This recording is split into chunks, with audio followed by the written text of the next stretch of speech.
Hello, আসসালামু আলাইকুম। চলো তোমাদের সাথে শেয়ার করি আজকে সারাদিন কী কী করলাম, কী দিয়ে ইফতারি করলাম।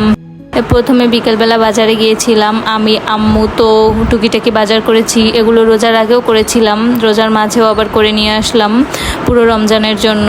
ওই তো মুড়ি নিয়ে আসলাম, তারপরে ইফতারির জন্য কিছু খাবার নিয়ে আসলাম। আজকে বাসায় তৈরি করা হয়নি। আর সেহরিতে আম্মু দুধ কলা দিয়ে ভাত খেতে পছন্দ করে, আমিও মাঝে মধ্যে খাই, তাই কলা নিয়ে আসলাম। কলার যে দাম এখন বাজারে, আমরা মোটামুটি সবসময় মাসের শুরুতে বাজার করি, তো রমজানের শুরুতে বাজার করার পরও ভাবলাম যেহেতু মাসের শুরু তাই একসাথে সব বাজার করে নিলাম। দুধের প্যাকেট আনলাম, বড় একটা ওডোনিল আনলাম ওয়াশরুমের জন্য।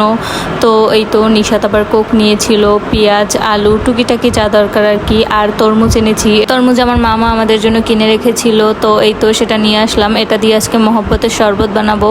ফেসবুকে ঢুকলেই দেখা যাচ্ছে সবাই মহব্বতের শরবত বানাচ্ছে, তাই ভাবলাম আমরাও আজকে মহব্বতের শরবত বানাবো। তো এই তো এই জায়গায় আমাদের টুকিটাকি সব বাজার, এখন আম্মু এগুলোকে গুছিয়ে নেবে। আর আমি এদিকটা শরবত বানানোর জন্য তরমুজ কেটে নিলাম। তরমুজটা আহামরি লাল ছিল না, মোটামুটি ছিল, বাট মিষ্টি লেগেছে। দেন আমি তরমুজটা কেটে নিয়ে তারপরে ছুরি দিয়ে ছোট ছোট করে কেটে নিয়েছি। আর এই সাইডে আমি দুধের ভিতরে চিনি দিয়ে রেখেছিলাম, চিনিটা ভালোভাবে গলার জন্য। আমাদের সব কিছু রেডি করতে করতে জায়গায় চিনিটাও গলে গিয়েছে।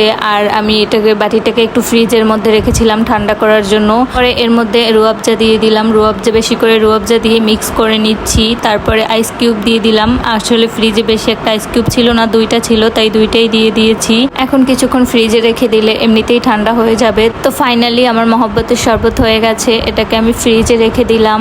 আর আজানের সময় হয়ে গেছে, তো এর আগে আমরা সবগুলো প্রিপেয়ার করে নিচ্ছিলাম। এই তো এই জায়গায় মহব্বতের শরবতটা আমি গ্লাসে নিয়ে নিয়েছি। আর ছিল চিরা, এটা আসলে নারিকেল দিয়ে এই চিরাটা করা। আমার এই চিরাটা খেতে খুবই ভালো লাগে, পরানটা একদম শান্তি শান্তি হয়ে যায়। তার সাথে ছিল তরমুজ, দই, জিলাপি, বুট, সব রকমের ভাজা পোড়া আর কি। আজকে আমরা সবাই মিলে মুড়ি মাখা করে খাবো, তাই প্রথমে আমি বাটিতে মুড়ি নিয়ে তার সাথে বুট নিয়ে নিচ্ছি। এরপরে আমি একটা বেগুনি ভেঙে দিচ্ছি, তার মধ্যে সবজি দিয়ে দিলাম, পেঁয়াজও দিয়ে দিলাম, সাথে একটা জিলাপিও দিয়ে দিলাম। আপনারা কে কে মুড়ির ভিতরে জিলাপি দেওয়া পছন্দ করেন জানাবেন। আমি আগে তেমন একটা খেতাম না মুড়ির মধ্যে জিলাপি দিয়ে, বাট এখন খাই, মোটামুটি ভালোই লাগে।